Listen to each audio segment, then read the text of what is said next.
Jared Polinfro knows photo.com. It's time for a critique of people's works from structures. I mean, not everything's a structure, but there's some cool shots in here that I thought we should point out as honorable mentions and critiques. And what I thought was cool about this, obviously it was Halloween, and I didn't really want to do the Halloween type theme just because I didn't just want pictures of characters and things like that. But, you know, here we go. This is a really cool, well, first off, great costumes. I thought it was cool that there's some off-camera lighting done outside. I think that the flash is a little too harsh on here because it's not balanced as much with the background, and it just looks like Flash, but maybe they're going for the harshness of the light to go with the type of characters that these two are.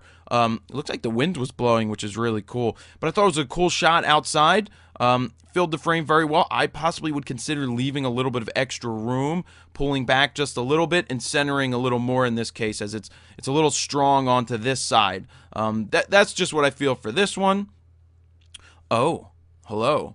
Wait, let me rearrange this box just so it looks better. Mark Evers took this of me in New York. I was on the phone with my dad.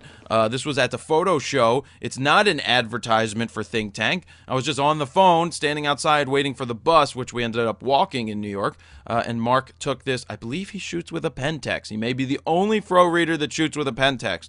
Actually, there's probably about 5. I thought it was a cool shot, nice composition.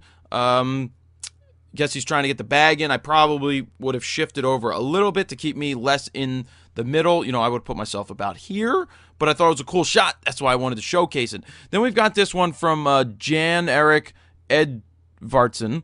One thing that I saw here, it's a cool angle. I like the grain. I like the stuff like that. If we could have cut off this white thing down here at the bottom and just had the Coliseum touching and kissing the bottom edge, I think it would have been cooler. But that white is just throwing me off just a little bit. Not sure if you agree with that, but it's throwing me off just a slight bit, and I would have been cool just to say Coliseum and then have the rest of the dome there. And then they had a second photo there that I really thought was cool. What a cool job on processing. We've got all these taxis. We've got these 2 ladies walking their kids across the street. You got the mid-step, post-step, and it's just like the shadows. Really cool shot shooting into the lights of these taxis. Thought it was awesome. That's why I put it here as an honorable mention. I love gummy bears, and to do work with gummy bears, JGVFGC. You know what's funny about these glasses? There's nothing there. There's nothing there, and they don't make me see better, but they just look cool, I think. I love gummy bears, and they built a gummy bear structure. Well, the gummy bears are building the structure out of, looks like, what are these things called? Not Q-tips, because they would hurt if you put them in your ear. Toothpicks, and, oh, that's cool. This gummy bear has a crane, and they're putting up the marshmallow. It's just really cool. I thought it was a nice job, and that's why I pointed it out here. Way to think outside the box and come up with a way to make the structures. And I hope you enjoyed eating the gummy bears. This was cool, and I think what added to this photo is this shadow of the person, or the silhouette of the person, because if they weren't there, it would just be a normal picture of a structure that was very, very high contrast. But because the person's there, it gives you some interest, like, is the person walking into their building? Is the person doing this? What are they doing?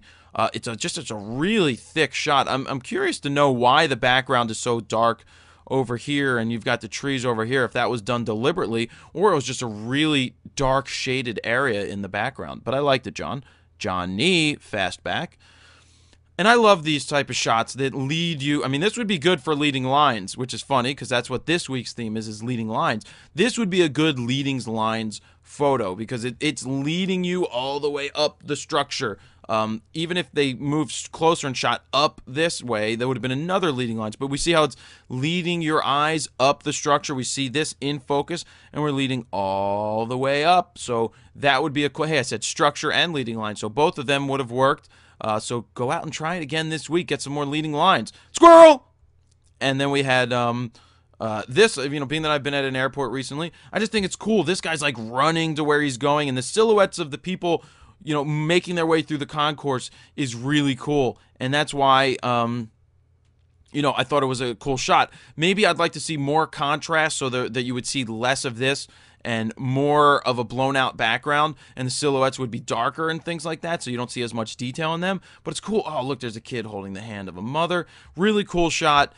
Just, yeah, some of those things I'd like to see a little more high contrast, maybe even a wider shot if possible, so you could get more of what's going on in the terminal. But I do like it the way it is. Just maybe it's another option is to shoot a little wider as well as the tight shot.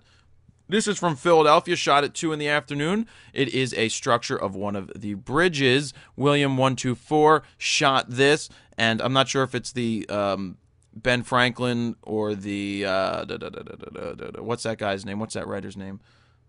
I can't remember his name right now. Nope, can't remember his name. Think it could be the Ben Franklin Bridge. Nice blues, nice shot. I like how they used the gradation up here to draw you into the bridge. What would be cool is if we could have blown the background out slightly more so that the water tower and things like that weren't distracting in the background. But the bridge is what I'm drawn to. I'm drawn to the colors, and I think it's a nice composition and nice framing. That's why it's picked here for one of those honorable mentions. And then here's a cool fisheye shot. This was from Norway, I think, from Wilps, W-I-L-L-P-S. Nice job. It's not easy to get cool shots with a fisheye, but utilizing that creative crop, you were able to get something really, really cool and useful. It shows a lot of the city. I love the dimensions that's going on here. We've got lines running this way. We've got lines running that way. We've got buildings going this way, and there's intersecting lines all over the place that are just really working well in this photo. Great job with the creative crop. In this case, it worked really, really well for the landscape. You've got the reflections here of this building and other buildings. This is a cool shot. You know, honorable mention here for that. Don't know why I didn't put it in the top 5. Can't think of why right now, but I think it's a cool shot now that I look at it even closer. So there you go. That is your critique for the weekend theme that was structures. Be sure to post your weekend theme photos for lines and leading lines in the forum this week so that we could get somebody to win some Adorama Picks books, because the hardback books are really, really cool, and they sponsor the videos, which is a great thing. So that's about it, guys. Have fun. Jared Polin, FroKnowsPhoto.com. See ya!